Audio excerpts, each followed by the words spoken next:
people only get those things after reliving a trauma. This is not going to relate to that. This is all going to be about like these intrusive images. For example, think about a patient of mine who would have intrusive images of her family members getting into car accidents, and they would imagine the car being twisted up and could see their family member, they're dying, and those would be the images they would have to deal with, and it varied between different family members in terms of the severity, which also caused a problem for them. So there was a part where they would have these images they didn't like, but then also it was like, let's say they worried mostly about their brother more than their mother and father. That also caused some other obsessions, like there's something about me, do I not like my parents as much? So it kind of intertwined with other obsessive thoughts.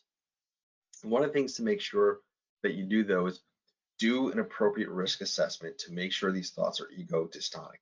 So what I always tell my patients with OCD coming in, I'm like, we're going to do a risk assessment that we do for everybody. All wipes, showering, brushing your teeth, any kind of cleaning yourself. And always ask about soap and water, hand sanitizer.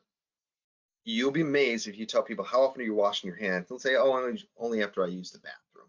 Okay. Then you bring in somebody else like, oh yeah, that's all they wash their hands. But we go through a bottle of hand sanitizer every day. So often patients think about those as two different things. So really make sure you ask patients about, are you washing with hand sanitizer? Are you washing with soap and water? What ways do you wash?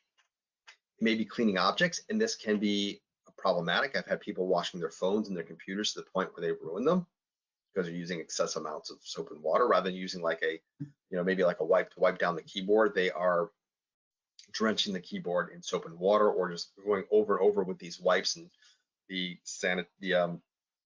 solution or whatever it is getting into the keyboard. And you tolerate this longer than you thought, because most people can. They're coming in telling you at a certain point that the level of discomfort will go down at a certain point. They just tend not to challenge themselves that way. So we talked about sort of the safety behaviors. So really one of the things about safety behaviors is they're going to impact, makes it less likely that we will generalize in other areas, and makes it hard for us to develop distress tolerance, because we sort of run away the place. I'm okay because I had safety measures in place. I'm okay because my neighbor was home. That's how I was able to do this. So bottom line is, despite what the mechanisms of ERP, and I still do ask people about their habituation levels, even though it may not be the best marker, but we know people respond to ERP. And at the end, you're looking at about 75 to 85% of people will respond at follow-up to studies of HIV. What we want to do is be able to have these thoughts and recognize these as thoughts in our head. We're going to repeat it until our brain starts to lose that connection to it. That certainly this would be an upsetting thing to have happen, but right now we're not dealing with that. What we're dealing with is a thought, and that's how we're going to approach it. So you can have others where it might be, I left the stove on when I left the house. There was a potholder next to the stove that caught fire.